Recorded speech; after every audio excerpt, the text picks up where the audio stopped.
Hello. Could you guys imagine a world where you live in complete darkness, where you can't see anything, and on top of that, you can't hear anything either? You are completely deprived of your two most important senses, sight and hearing. But thankfully, you will still have touch. Someone who had to live in this world with no sight and no hearing is Helen Keller. So we're going to meet some important people in Helen Keller's life before we get into our assessment. So these are her parents. She was born in the early 1900s. We'll get into that. Here is Helen herself. Her reading as a child, this is Braille. She became personal friends with Louis Braille, who invented Braille. And this is her and Anne Sullivan. Anne Sullivan? Oh, yes? Was she born without being able to see? So we will get into that. That was on our pre-assessment. But there was a fever. So this is her and Anne Sullivan. This is her feeling Anne's face. This is how Helen would be able to distinguish features of people, is by feeling their face. Could you imagine having to decide who you know by feeling their face and judging by their voices? Yeah, that's so weird. Yeah, I could not imagine living in a world of darkness. Me neither. It's funny how the last line is black. Yeah. She did it. So, we are going to read this little assessment about Helen Keller, and I'm going to give you my thoughts and try and see what your thoughts are throughout. So, Helen Keller. Helen was both blind and deaf. Despite these disabilities, she became a skilled writer and speaker. This tells me she learned how to write and she learned how to talk. Helen Adams Keller was born June 27th, 1880 in Tuscaloosa, Alabama. When she was 19 months old, she got very sick. They think it was scarlet fever. They don't really know. And this disease left her unable to see or hear. When Helen was 6, she got a teacher named Anne Sullivan. Sullivan used Helen's senses of touch to teach her. She handed Helen a doll. Then she traced the letters of the word doll on the palm of Helen's hand.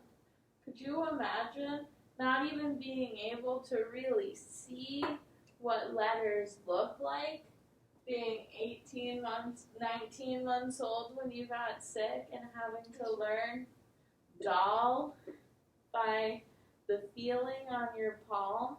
Trace out doll on your palm. Could you imagine how hard it would be to have to read that out? Also makes me tickle.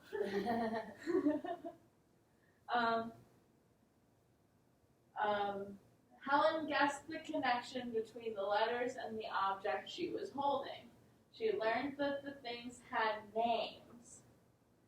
Anne also taught Helen manual sign language, spelling the words out against her palm.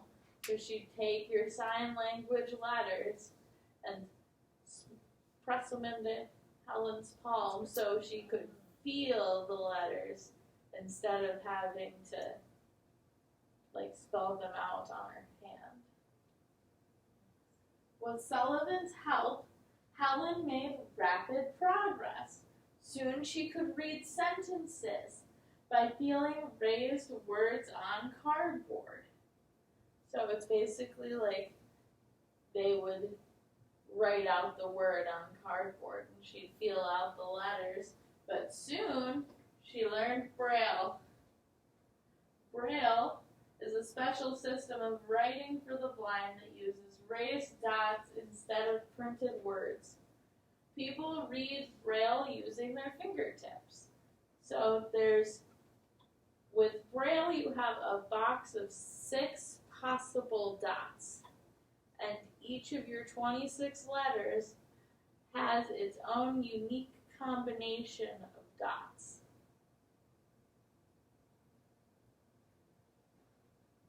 Learning to speak was a bigger challenge. This makes me think she was able to learn to speak. Helen did it by touching the lips and the throat of the person who was speaking. She was able to feel the way the lips moved and the throat vibrated. At the same time, someone spelled out the words that were being spoken on her hand. So, one hand, she is feeling somebody's face and their neck, and her other hand, Anne or someone else is spelling words out. It's a lot of senses being used at once without having your 2 main senses. Keller was very bright. With the help of Alexander Graham Bell, the inventor of the telephone, Helen was able to pursue higher education. She graduated from Ratcliffe College in 1904. Not only was she the very first deaf and blind person to attend college, she also graduated with honors. That makes me think she did very well in school. Then she wrote magazine articles that told people about blindness. She also wrote 12 books in her life. So in 1913, Keller began giving lectures, mainly for the American Foundation for the Blind. Most people had trouble understanding her words, so she took along someone who repeated them for the audience. That is crazy. It is amazing that she was able to go and stand in front of the audience and give a speech, speaking out loud when she can't even hear. And to get crazier, in 1946, Keller was able to fulfill a lifelong dream and pilot an aircraft. Now, there had to be a couple of modifications done, but nonetheless, Helen flew an aircraft. Then Keller died in Westport, Connecticut, June 1st, 1968. So, I am going to pass out a piece of paper, and I am going to have you go over the previous agree or disagree questions, and you will write down if this time you agree or disagree. Here, I hope you got it. One moment.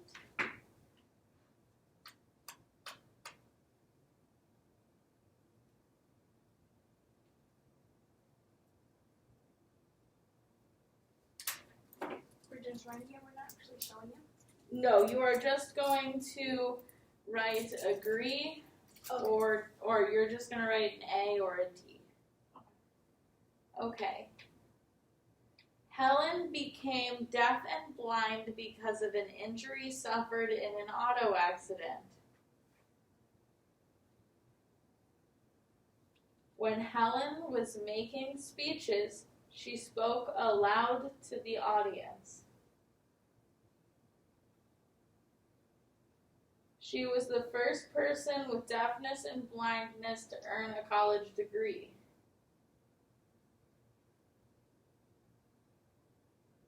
Despite being deaf and blind, Helen learned how to communicate using American Sign Language. She became close friends with Alexander Graham Bell. Helen Keller had to overcome physical disabilities to learn communication. Helen Keller was born a healthy baby. Helen Keller was an author who wrote 12 books. Helen Keller was able to pilot an airplane. She was barely able to pass college.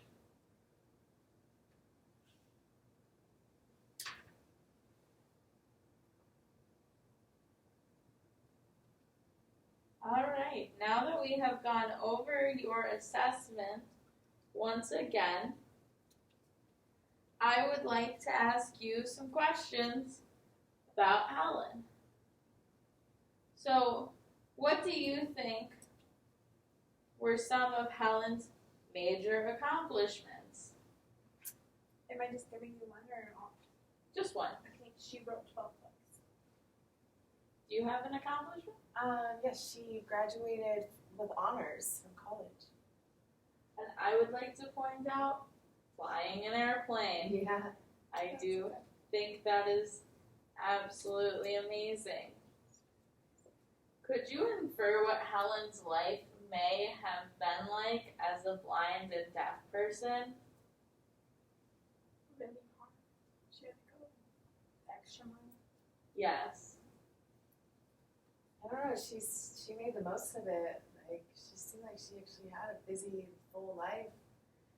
Yeah, I think she was able to fulfill every dream that she could have had, and she accomplished more than a lot of sighted people. Yeah. Yep, for sure. So do you guys feel like you can relate to Helen in any ways? Perseverance.